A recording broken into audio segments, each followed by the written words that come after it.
Hi, I'm BHAWANI, and this is Big Deal, my podcast on B2B sales. I help the sales teams of my clients adopt a consultative and structured sales process. Basically, I study how to not suck at sales.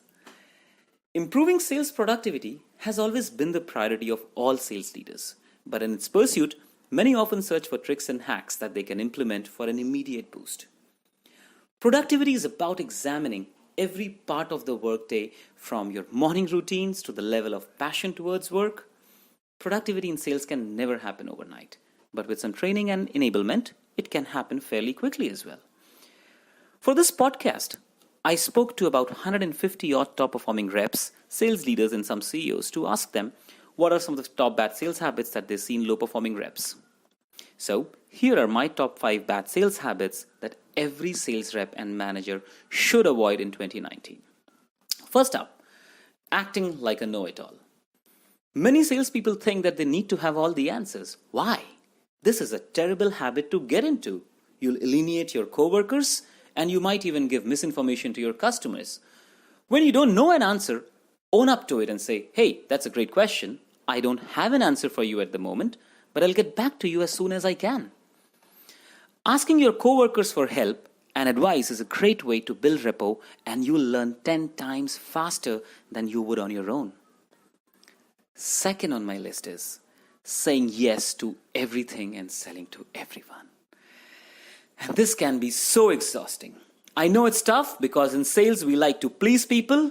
We like to make our clients, prospects, managers happy. But sometimes trying to make everyone happy ends up causing more problems and stress, which eventually impacts your productivity. Sales reps too often say yes to everything and end up overcommitting to features, timelines, new projects, meeting requests. This whole obsession with yes needs to stop, and it needs to stop now. You have to understand to say no. Don't be afraid to tell a prospect you're not the right fit for them. If your company's product is built for an enterprise business and you're prospecting to a local mom and pop shop, you're wasting your time and theirs. Not only they cannot afford your offering, they simply don't need it. It's tempting to latch on to any lead that comes your way. But the time you spent on bad opportunities takes away from your capacity to pursue the good ones. Only work on leads that closely match your company's most ideal prospect profile, and be willing to walk away from the rest. Third up is failing to close. Salespeople who present the value of a product without a closing statement result in an awkward silence. The natural reaction is to fill that silence with a data dump, a communication breakdown that can eventually kill your sale. At the end of the presentation or a meeting, employing a soft closing statement like, how does that sound? Or, we will set that up for you today as well. Sounds good? This can take the customer to the finish line. You'll either receive a yes, a clarifying question you can answer, or an objection that you can overcome to close the sale. Next up is heading off prospecting, and this is one of the things that worry me the most. Let's just agree, prospecting is tough and the most tiresome part of the sales cycle. When we have enough deals nearing the finish line, we usually lose sight of the funnel. The whole excitement dies down, the deals reach a decision point, and the month ends, and then you uncover your pipeline is utterly empty or filled with opportunities which will never close. My most sincere advice, a request to all the sales managers around the world, is to block off some time for prospecting each week. The last one is leading with the price.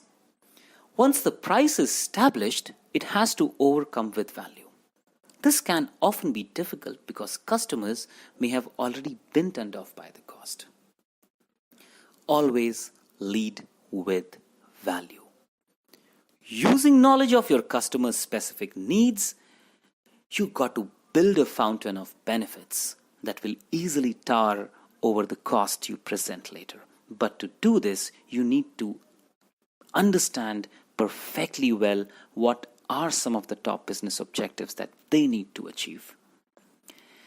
See, I know for a lot of you out there, sales probably wasn't the first career choice after college. I mean, being a consultant or an analyst sounds way much cooler, and like 85% of all graduates, it just came across as the first opportunity which you jumped at. But remember, now that you're in it, your job is not always going to fulfill you. And the number one lesson I can offer you as far as your work is concerned is to become so skilled, so vigilant, so flat out fantastic at what you do that your talent cannot be dismissed. That's all from me from today. Hope it helped and you enjoyed this.